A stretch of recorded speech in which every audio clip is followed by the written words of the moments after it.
Times are changing and many people are searching for an alternative. This channel is for anyone looking for resources, ideas, and opportunities to change their lives.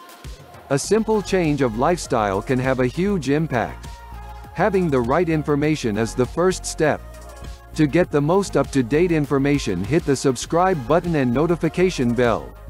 And if this content was helpful, make sure to like the video. In the comments below, tell us what your plans are to get off the grid. Thanks for watching. Hey, I'm Rob Greenfield. Welcome to my tiny house in Orlando, Florida. This tiny house is 100 square feet.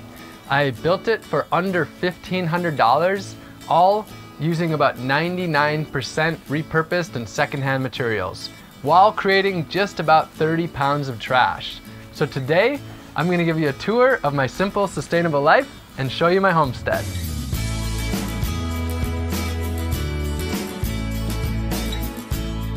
So as you can see, 100 square feet is pretty small. It's just 10 by 10. And some of you might be thinking, isn't this just a shed? Well, I designed it to look like a shed, basically, so that it would be within basic building codes. The most important thing is the bed. A lot of my life is outdoors, and this is really just about having a comfortable place. Underneath the bed is storage for my basic stuff. A big part of this place really is food. It's for storing food and processing food and such. Over here, this is a bounty of pumpkins from my garden. Here is the fermentation station, making jun, which is like kombucha, apple cider vinegar, fire cider, honey wine, and such. Here I have my bookshelf, a lot of books about how to grow food and live sustainably. And then if we come over here, a lot more food. My project that I'm focusing on right now is 1 year of growing and foraging 100% of my food. And so that's really the centerpiece of everything that I'm doing while I'm here in Orlando for about 2 years. So fruits and veggies that I've harvested from my garden and from foraging. Up here, honey from my bees. I harvested about 75 pounds of honey, somewhere around there this fall. I don't have a whole lot of possessions. I aim to live pretty simply. This is all my clothes on this shelf and then some of my basic items. So the desk I built out of leftover materials from the build and pallet wood. 99% of this house is built with secondhand materials and repurposed materials. The floors, for example, were from a house that flooded, and this was stuff they were getting rid of, throwing away. The bed is leftover wood and also flooring. The burlap that I'm using for the walls is from a leftover craft project. One thing I should mention is the house isn't 100% done, so a bit of a work in process still, but good enough to be able to show you the place. Really important thing is my deep chest freezer. This year I'm growing and foraging 100% of my food, so this is a really important thing for being able to store a lot of food. And that brings me to electricity. My original plan here was to live off the grid like I did in my first tiny house in San Diego. But with this project, I found that it just wasn't quite the right match to be completely off the grid. And I'm only using about $100 worth of electricity per year. So since I'm here just for 2 years, it didn't necessarily add up to put a large solar system here when I'm using such a tiny amount of electricity. So what I have is just an extension cord that's running from here on the property. So that's pretty much the inside of the house. It's quite simple. There's not a lot to say about it because most of my time is spent outdoors, in the garden, in my community. And so let's move on to the outside. I really like having an outdoor kitchen because I enjoy being outside, and also when I spill things on the ground, they just soak right in, which means a lot less cleanup. This kitchen was built using leftover materials from the tiny house build, and I have a light that runs here on top. It's pretty simple. Has a battery which I can either charge using my small solar panel, or it can be charged inside. I actually have 4 ways of cooking food. The first is a not sustainable form, and the other 3 are renewable energy forms. So the first one is just using a basic propane camp stove. I'm working to move away from that completely so that I'm using all alternative energy. The main replacement for that is a home biogas stove. So this actually converts food waste into methane, which can then be used to cook with, and I'll show you that. Secondly is a solar oven, which just uses the sun, which we have plenty of, to cook. And then third over here is my fire pit. So if I'm cooking like large quantities, I have a 5-gallon pot that can go right on top of here. So this is the biogas. It works like a human stomach in many senses. So one thing that happens when we eat, one of the byproducts is gas, of course. So how can you trap that gas and actually use it for something good? How it works is you simply put food waste into it. I get a lot of food waste from a local restaurant. Simply put the food waste into here. It goes into the stomach. There's bacteria in there, and the byproduct of their digestion is gas. So this up here is a bladder that holds the gas. It's pressurized to push it down. And then just at the back, there is a pipe that goes over to the kitchen and delivers the gas to the stove. Another great byproduct of this system is a bucket full of fertilizer, really nutritious for the plants. So here's the sink. It's extremely simple. This is a 55-gallon barrel in the back, and that holds rainwater.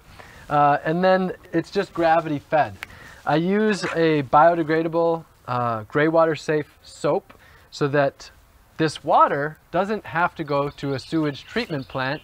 Instead, what happens is it goes just down the drain, and then there's a tube that just goes out the back, and then back there I have bananas, which are really water-loving plants. So this water, all the water that goes through the sink, doesn't go off-site to a waste treatment plant. Instead, it actually grows food on-site. Also back there, I have my compost bin. The reason I really like my compost bin right there is I can actually toss food in standing right here. So it's really easy to access. So I create very minimal garbage. The little bit of actual trash that I do create, I just put in the trash can of the property. But mostly food waste, yard waste, paper, cardboard, all of that can go right into the compost bin, and that is used to grow food rather than be somebody else's problem. Also here is my drinking water. So it's a pretty great system. It's called a Berkey, and this can be used for purifying rainwater, water from lakes and rivers, or city water. I have my rainwater barrels right here behind the house. I simply stick a pitcher down here, and then my rainwater is purified to be delicious and great for drinking. Rainwater harvesting is very easy, not complicated at all. The water just falls down onto the roof, into a gutter. Instead of having a downspout, I have a rain chain. The water just falls into this barrel, and then it's stored right there. Really simple as that. I have multiple barrels, and they're just simply connected by a pipe. So this might be the part of my homestead that I'm the most excited to show you. This is a 100% closed loop composting toilet system. You have two toilets, this one for going pee and this one for going poop.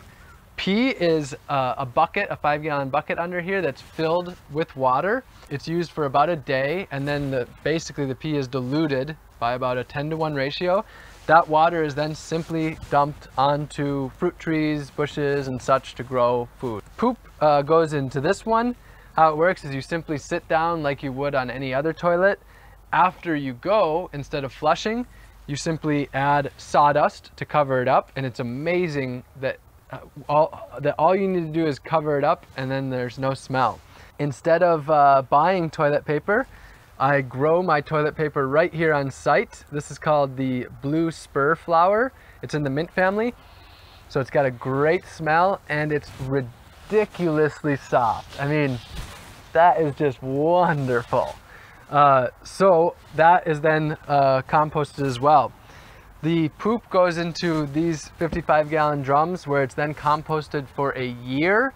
to make it completely safe, and then it's used on fruit trees to grow fruit.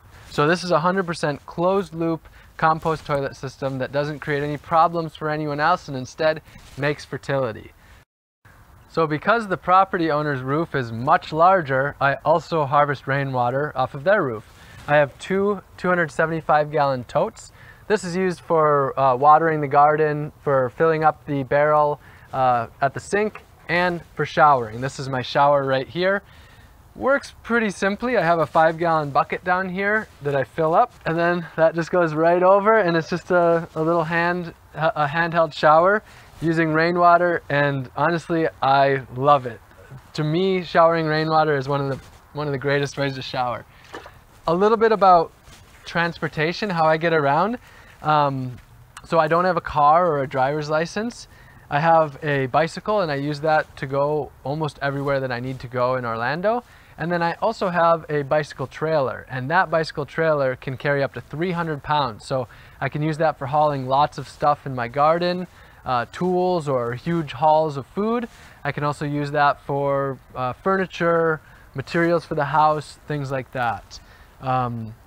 Lastly, let's move on to the garden. So one of the most frequent questions that I'm asked is, do I own the land? How did I find the land? Do I pay rent? What I've done is a work exchange. So I met someone who's always wanted to live sustainably, who's wanted a homestead for 25 years. And in exchange for me setting up my tiny house on her property for these couple of years, I'm helping her do that. And then everything that I create will be hers for the years to come. So I'm helping her grow her own food. I've turned the whole front yard into a garden. And the tiny house, after I leave, will be hers to use however she wants.